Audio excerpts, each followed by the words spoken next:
24 घंटे उस देवताओं के राजा को टेंशन रहती है। अपने गुप्तचर सूक्ष्म रूप में, गुप्त रूप में इस धरती पर छोड़ के रखता है, चारों तरफ घूमते रहते हैं वो। तो मार्कंडेय ऋषि जो है वो साधना कर रहा था, वो तप कर रहा था। गुप्तचरों ने बता दिया कि महाराज आपकी गद्दी खतरे में है। तो भाई साहब ने क्या किया, पहले तो अपनी 2-3 वहां की जो उर्वशियां थी, जो सुंदर सुंदर औरतें थी, उनको भेजा। वो इसलिए पाल के रखता उनको कि ऐसे समय में उनको काम लिया जाए। अब जैसे लोग कहते हैं ना कि भाई हमारे दादाजी स्वर्ग गए, हमारी माताजी स्वर्ग में गई, हमारी बुआ जी मरने के बाद में स्वर्ग में गई, फोटो के नीचे लिखवा देते हैं मेरा स्वर्गवासी पिता, मेरी स्वर्गवासी माता, और वहां जाने के बाद उनको नया जन्म मिल जाता है। जैसी उनकी भक्ति है उस आधार से उनको नई नई पद और पोस्ट उनको दे दी जाती हैं। कोई इंद्र की उर्वशी बन जाती है, कोई देवताओं के नौकर लग जाते हैं वहां जाके।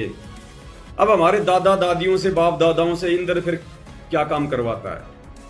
फिर यहाँ पे इस पृथ्वी लोक पे जब कोई साधना करता है तो उसकी साधना को खंडित करवाने के लिए फिर हमारी दादी को, हमारी माँ को, हमारी बहनों को, हमारी बुआ को वो इंद्र भेजता फिर उधर से कि जा किसी भी तरह से उसके तप को, उसके यज्ञ को तू खंडित करके आ। भले तेरे को नंगी होना पड़े, चाहे उसके साथ में तेरे को शारीरिक संबंध क्यों ना जो है वो बनाने पड़े, तेरे को कोई भी नीचे से नीचा, गंदे से गंदा काम जो है क्यों ना करना पड़े। क्यों?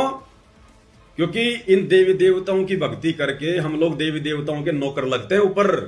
गीता जी अध्याय नंबर 9 श्लोक नंबर 25, आंख खोल के पढ़ो।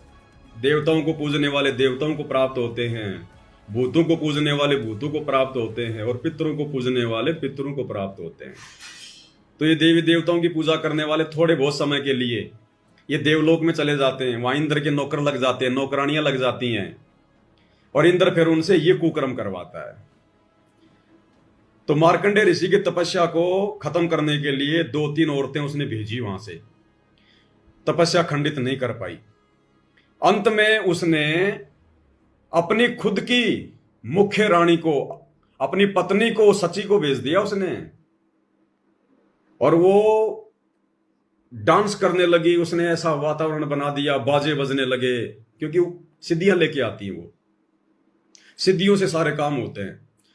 जहां वो साधना कर रहा था वहां का उसने ऐसा वातावरण बना दिया, बसंत का मौसम बना दिया, मीठी मीठी जो है मतलब की म्यूजिक बजने लग गया। और उसने ऐसे जो है मतलब कि आधे उसने कपड़े पहन रखे, छणमा छणमा कपड़े, जालीदार कपड़े, जैसे वो मुकेश अंबानी की बेटे के शादी में वो रिहाना